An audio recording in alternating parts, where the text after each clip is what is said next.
Hi friends, welcome back to our channel.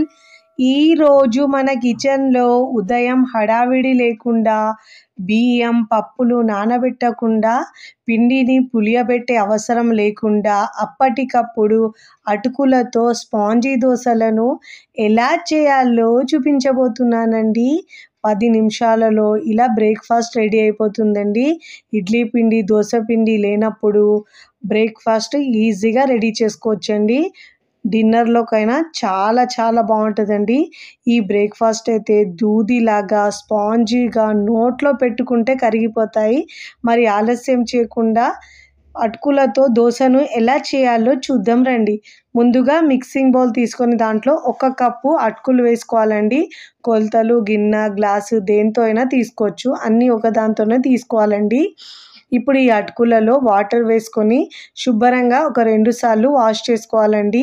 First time నా channel చూస్తున్న వాళ్ళు please నా ఛానల్ని సబ్స్క్రైబ్ చేసుకోండి, లైక్ చేయండి, పక్కనున్న బెల్ ఐకాన్ని ప్రెస్ చేయండి. ఇలా ప్రెస్ చేయడం వల్ల నేను పెట్టే వీడియో నోటిఫికేషన్ ముందుగా మీ హోమ్ పేజ్కి వస్తాయండి. ఇప్పుడు శుభ్రంగా వాష్ చేసుకున్న తర్వాత ఏ కప్పుతో అయితే అటుకులు తీసుకున్నామో అదే కప్పుతో 1/2 కప్పు దాకా మనము సూజీ, బొంబాయి రవ్వ, ఉప్మా రవ్వ వేసుకోవాలండి. అదే కప్పుతో 1/2 కప్పు పెరుగు వేసుకోవాలండి. పుల్లటి పెరుగు వేసుకుంటే టేస్ట్ చాలా బాగుంటుందండి బ్రేక్ఫాస్ట్కి అయితే. ఇప్పుడు అదే కప్పును వాష్ చేసుకొని మనం దాంట్లో నీళ్ళు వేసుకొని ఇలా పెరుగు వేసుకున్నాం కాబట్టి 1 కప్పు దాకా వాటర్ ముందైతే వేసుకోవాలండి. 1 కప్పు వాటర్ వేసుకొని పెరుగు, అటుకులను, ఉప్మా రవ్వను అన్నిటినీ బాగా మిక్స్ చేసుకోవాలండి. ఇప్పుడు ఇలా బాగా మిక్స్ చేసుకోవాలి. చాలా స్పాంజీగా వస్తాయండి దోశలు అయితే. 1కి 4 తినేస్తారు. పిల్లలైతే ఒట్టిగానే తినేస్తారండి, అంత సాఫ్ట్గా ఉంటాయండి. ఇప్పుడు ఇలా బాగా మిక్స్ చేసుకున్న తర్వాత మూత పెట్టేసి ఒక 5 నుంచి 10 నిమిషాల పాటు పక్కకు పెట్టుకోవాలండి మూత పెట్టేసి. ఇక నేను ఒక 5 నుంచి 10 నిమిషాల తర్వాత చూపిస్తున్నాను చూడండి. ఇలా బాగా నాని అటుకులు రవ్వ వాటిని పీల్చుకొని కాస్త మిశ్రమం మనకు గట్టిగా అయిపోయిందండి. ఇప్పుడు ఒకసారి ఇలా బాగా మిక్స్ చేసుకోవాలి. ఇప్పుడు ఇలా బాగా మిక్స్ చేసుకున్న తర్వాత దీన్ని మనం మిక్సీ జార్ తీసుకొని దాంట్లో వేసుకోవాలండి. ఇలా మిక్సీ జార్లో ట్రాన్స్ఫర్ చేసుకోవాలండి వీటిని. ఇప్పుడు మిక్సీ జార్లో వేసుకున్న తర్వాత నేను ఇక్కడ ఏ కప్పుతో అయితే అటుకులు తీసుకున్నామో అదే కప్పుతో ముందు అయితే మనం 1 కప్పు వాటర్ వేసుకున్నాం కదండి. ఇప్పుడు నేను మళ్ళీ 1 కప్పు వాటర్ తీసుకొని దాంట్లో సగం వాటర్ని దీంట్లో వేసుకుంటున్నానండి. సగం వాటర్ ఉంచుకుంటున్నాను. గ్రైండ్ చేసేటప్పుడు చూసుకుంటూ యాడ్ చేసుకోవాలండి. సగం కప్పు మాత్రమే వేసుకోవాలండి. బ్యాటర్ పల్చగా అయితే కూడా దోశలు మనకు సరిగా రావండి. ఇప్పుడు మెత్తగా గ్రైండ్ చేసుకోవాలి. ఇలా మెత్తగా గ్రైండ్ చేసుకున్న ఈ బ్యాటర్ని మనం మిక్సింగ్ బౌల్లోకి వేసుకోవాలండి. ఇప్పుడు ఇలా బ్యాటర్ మొత్తము మిక్సింగ్ బౌల్లో వేసుకున్న తర్వాత ఇప్పుడు దీంట్లో చూడండి కన్సిస్టెన్సీ ఇలా ఉండాలి. మీకు వీడియోలో చూపిస్తున్నాం కదండి, ఇలాంటి కన్సిస్టెన్సీ ఉండాలి. నేను మిగతా కూడా 1/2 కప్పు దాకా వాటర్ యాడ్ చేసుకున్నానండి. దాంట్లో అయితే 1/2 కప్పు మిగిలింది నాకు. ముందైతే 1 కప్పు వాటర్ వేసుకున్నాను, తర్వాత 3/4 కప్పు దాకా వేసుకున్నానండి. మీరు సూజీని బట్టి ఎక్కువ తక్కువ వాటర్ చూసుకొని యాడ్ చేసుకోవాలండి. బ్యాటర్ని మరీ పల్చగా చేసుకోవద్దు. ఇప్పుడు దీంట్లో రుచికి సరిపోయినంత ఉప్పు వేసుకోవాలండి. ఉప్పు మీ టేస్ట్ని బట్టి యాడ్ చేసుకోవాలి. ఇప్పుడు ఇలా బాగా మిక్స్ చేసుకోవాలండి. ఇప్పుడు ఇలా పిండిలో ఉప్పు బాగా మిక్స్ చేసుకున్న తర్వాత ఇక్కడ మనము ఇన్స్టెంట్గా చేస్తున్నామండి. అప్పటికప్పుడు చేస్తున్నాం కాబట్టి ఈ దోశలు స్పాంజీగా సాఫ్ట్గా రావడానికి నేను ఇక్కడ 1 పౌచ్ ఈనో వేస్తున్నానండి. మీరు దీని ప్లేస్లో వంట సోడా అయినా వేసుకోవచ్చు, ఒక 1/2 టీ స్పూన్ దాకా. ఇప్పుడు ఈ ఈనో పౌడర్ మీద మనము 1 టీ స్పూన్ దాకా వాటర్ వేసుకోవాలండి.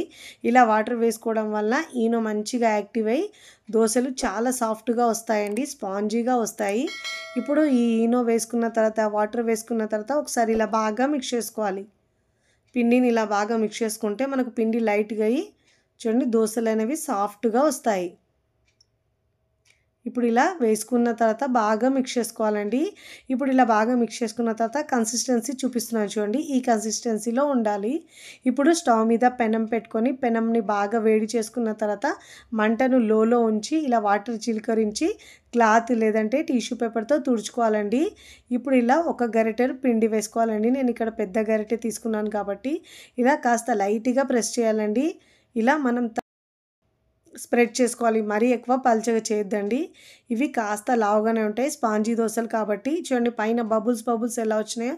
మనం దీంట్లో ఈను వేసుకున్నాం కాబట్టి ఇలా బబుల్స్ వస్తాయి కాబట్టి ఇప్పుడు మూత పెట్టేసి ఒక 2 నిమిషాలు పైన తడి ఆరే వరకు ఉడికించుకోవాలండి. ఇప్పుడు మూత తీసేసి పైన తడి ఆరిన తర్వాత ఒక 1/2 టీ స్పూన్ దాకా ఆయిల్ వేసుకోవాలండి. నేను ఇక్కడ మీకు ఆయిల్ వేసిన దోశలు కూడా చూపిస్తున్నాను, ఆయిల్ వేయకుండా కూడా చూపిస్తాను చూడండి. ఇలా ఒకవైపు మంచిగా కాలిన తర్వాత మంటను లో టు మీడియంలో ఉంచి మాత్రమే కాల్చుకోవాలండి. దోశనైతే మనము హై ఫ్లేమ్లో ఉంచితే కింద మాడిపోతుంది, ఇంకా తొందర కూడా ఉడకదండి. మంటను మీడియం టు లోలో ఉంచి మాత్రమే దోశని ఇలా కాల్చుకోవాలండి. ఒకవైపు మంచి కలర్ వచ్చిన తర్వాత ఇలా మరోవైపుకి టర్న్ చేసుకోవాలండి. రెండు వైపులా మంచిగా కాల్చుకున్న తర్వాత ప్లేట్లోకి తీసుకోవాలండి. ఇదే విధంగా మిగతా పిండితో కూడా 1 by 1 దోశలను వేసుకోవాలండి. ఇలా ఒకవైపు ఫ్రై అయిన తర్వాత మరోవైపుకి ఇలా తిప్పుకొని ప్లేట్లోకి తీసుకోవాలండి.